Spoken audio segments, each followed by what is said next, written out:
Il y a des moments dans la vie où tu sens que quelque chose a changé en toi. Ta vision n'est plus la même. Tes désirs évoluent. Ton esprit devient plus sensible. Si tu ressens cela, ce n'est pas un hasard.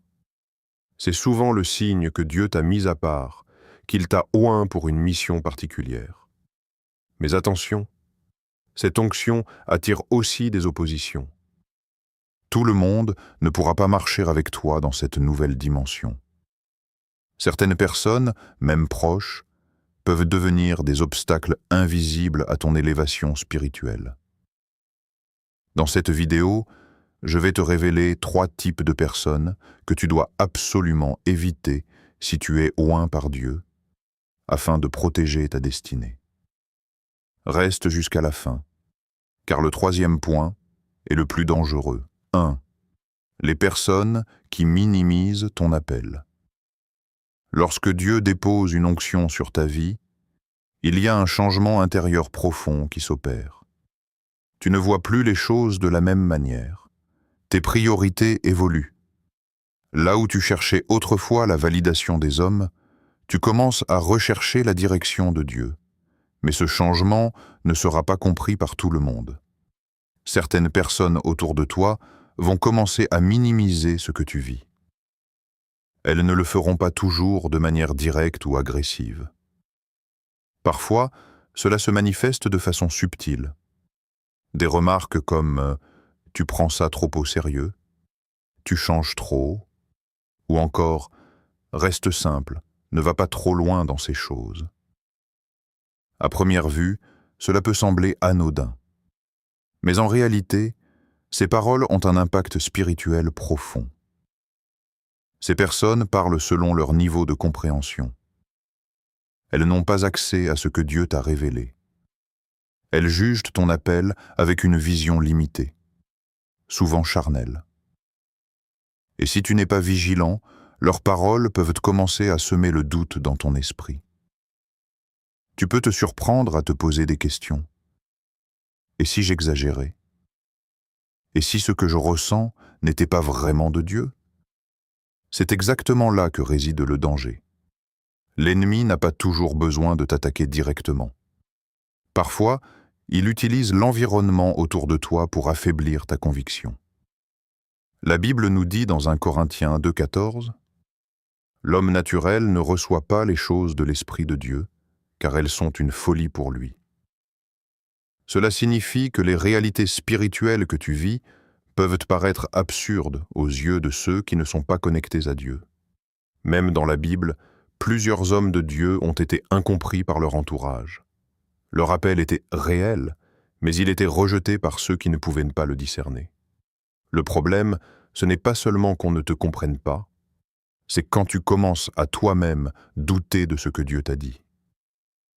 Si tu restes constamment exposé à des personnes qui minimisent ton appel, tu risques de ralentir ta progression spirituelle.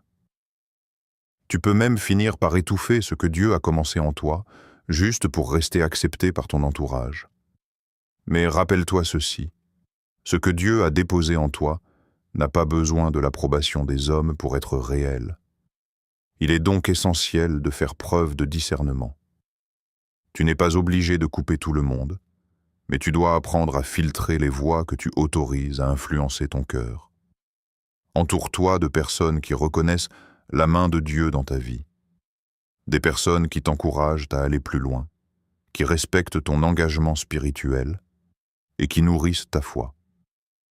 Parfois, protéger ton onction signifie prendre de la distance émotionnelle avec certaines personnes, même si tu les aimes. Parce qu'au final, une vérité demeure. Ceux qui ne comprennent pas ton appel ne doivent pas diriger ta destinée. 2. Les personnes qui vivent dans le désordre spirituel. Lorsque tu es oint par Dieu, ton esprit devient plus sensible. Ce que tu pouvais tolérer avant commence à te déranger. Les environnements, les conversations, les attitudes, tout prend une nouvelle dimension. Ce n'est pas que tu deviens supérieur, mais plutôt que ton esprit est désormais aligné sur une fréquence plus élevée. C'est pourquoi les personnes qui vivent dans le désordre spirituel représentent un réel danger pour toi. Le désordre spirituel ne se limite pas seulement aux comportements visibles. Il s'agit d'un état intérieur. Confusion, péché non maîtrisé, hypocrisie, jalousie, négativité constante, manipulation. Ces choses créent une atmosphère lourde. Et même si tu ne t'en rends pas immédiatement compte, elles finissent par influencer ton propre état. Au début, tu peux penser que tu es assez fort pour ne pas être affecté. Tu peux même te dire que tu veux les aider, les relever, être une lumière pour eux, et c'est une bonne intention. Mais il y a une différence entre aider quelqu'un et s'exposer constamment à son chaos. La Bible nous dit dans 1 Corinthiens 15:33, « Les mauvaises compagnies corrompent les bonnes mœurs ». Ce verset va plus loin qu'un simple conseil moral. Il révèle une réalité spirituelle. L'environnement dans lequel tu évolues a un impact direct sur toi. Si tu passes beaucoup de temps avec des personnes qui vivent dans le désordre, tu peux commencer à remarquer certains signes. Ta vie de prière devient plus faible. Tu perds ta paix intérieure. Tu es plus facilement irrité ou confus. Tu ressens une fatigue spirituelle sans raison claire. Ce ne sont pas des coïncidences. C'est souvent le résultat d'une exposition prolongée à une mauvaise atmosphère spirituelle. L'onction que Dieu a déposée en toi doit être protégée. Elle est précieuse. Et comme toute chose précieuse, elle peut être affectée si elle est exposée à de mauvaises influences. Il est important de comprendre que tu peux aimer ces personnes sans partager leur environnement. Tu peux prier pour elles sans te laisser entraîner dans leur mode de vie.